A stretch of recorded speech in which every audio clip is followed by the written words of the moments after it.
Assalamualaikum warahmatullahi wabarakatuh. Kami dari kelompok 3 akan mempresentasikan hasil kerja kelompok kami.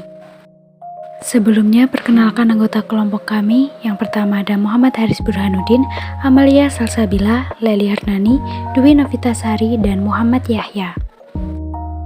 Pada kesempatan kali ini, kami akan membahas tentang penerapan fungsi manajemen dalam UMKM. Materi yang pertama adalah fungsi perencanaan. Adapun fungsi perencanaan yang pertama ada proses perencanaan usaha. Di dalam proses perencanaan usaha harus ada beberapa hal, yakni merumuskan misi bisnis, yaitu mengidentifikasi rencana, tujuan, dan arah perusahaan, serta mengidentifikasi karakter perusahaan tersebut. Yang kedua ada menganalisis lingkungan bisnis, melakukan analisis SWOT untuk menilai kekuatan dan kelemahan internal perusahaan serta peluang dan ancaman yang akan dihadapi perusahaan. Yang ketiga ada menetapkan sasaran bisnis, merencanakan tujuan yang hendak dicapai perusahaan, itu adalah hal yang sangat penting. Yang terakhir ada merumuskan strategi bisnis, yakni menetapkan rencana komprehensif untuk mencapai misi, tujuan, dan sasaran perusahaan. Yang kedua ada fungsi strategi dan model perencanaan usaha kecil. Adapun yang harus dilakukan adalah memperlakukan vendor dengan baik. Yang kedua merekrut karyawan yang berkualitas. Yang ketiga menjual kualitas yang baik, menggunakan teknologi, menerapkan strategi pemasaran. Yang keempat mencari investor untuk pendanaan. Yang kelima bekerja keras dan disiplin. Yang ketiga, jenis perencanaan. Ada 3. Yang pertama, rencana jangka pendek. Dalam pelaksanaannya, rencana jangka pendek membutuhkan waktu kurang dari 1 tahun. Kemudian yang kedua, rencana jangka menengah. Dalam pelaksanaan rencana jangka menengah, dibutuhkan waktu antara 1-3 tahun. Yang ketiga, rencana jangka panjang. Dalam pelaksanaan rencana jangka panjang, membutuhkan waktu selama lebih dari 3 tahun. Selanjutnya B. Fungsi pengorganisasian. Yang pertama, pengertian mengenai pengorganisasian. Pengorganisasian atau organizing merupakan salah satu fungsi manajemen yang menggabungkan antara sumber daya manusia dan bahan melalui struktur formal dari tugas dan kewenangan. Di dalam UMKM, pengorganisasian sangat diperlukan agar dapat mencapai tujuan yang sudah ditentukan.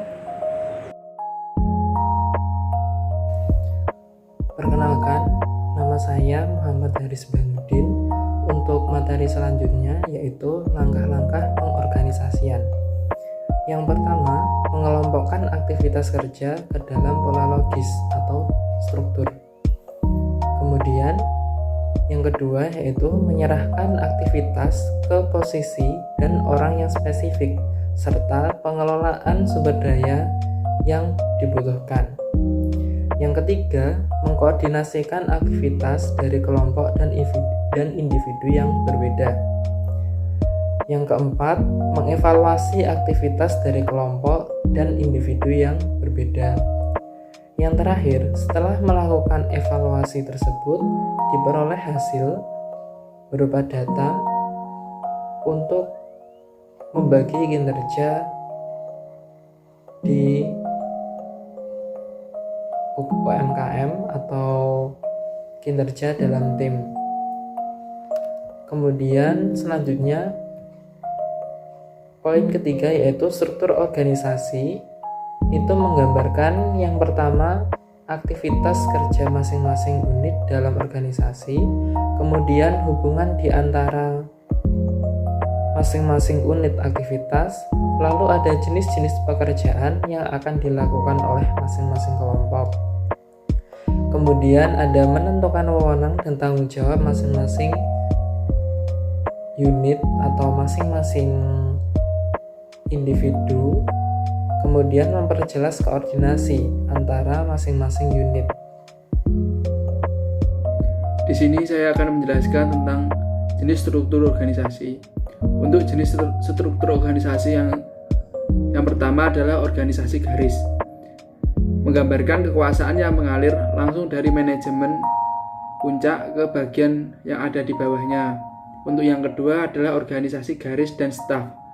Prinsipnya sama dengan organisasi garis, hanya saja ditambahkan dengan staf yang merupakan satu orang atau lebih yang ahli di bidang tertentu yang tugasnya memberikan pengarahan sesuai bidangnya kepada pimpinan perusahaan, namun tidak memiliki hak memerintah bawahan.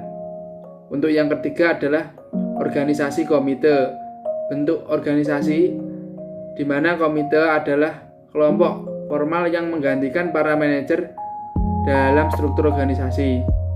Yang keempat adalah organisasi fungsional, yaitu organisasi yang menghendaki adanya spesialisasi. Yang kelima adalah organisasi matriks. Bentuk organisasi di dalam perusahaan biasanya mengerjakan dua pekerjaan, yaitu pekerjaan dasar dan pekerjaan-pekerjaan tertentu. Penyusunan struktur organisasi pada UKM sebenarnya tidak menggunakan aturan-aturan pasti, jadi cenderung bersifat kekeluargaan. Tidak ada spesifikasi dari jabatan antara atasan dan bawahan sama-sama melakukan pekerjaan atau tugas yang sama, meskipun ada tugas-tugas yang dikerjakan sesuai dengan tugas masing-masing. Jadi, hubungan yang terbentuk antara pemilik dan karyawan lebih cenderung ke arah hubungan informal. Untuk selanjutnya adalah manajemen pengorganisasian. Manajer bertugas sebagai pengelola utama dan bertanggung jawab terhadap pengambilan keputusan yang terkait dengan seluruh aktivitas perusahaan. Contohnya, manajer pemasaran yang bertanggung jawab terhadap pemasaran produk hingga hal-hal yang berkaitan dengan agen atau sales.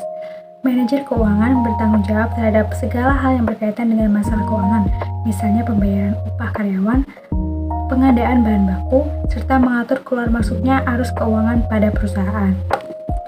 Kemudian manajer produksi bertanggung jawab untuk mengawasi aktivitas produksi, misalnya produksi penggilingan, penimbangan, pengepresan, pencetakan, pengemasan, dan lain-lain.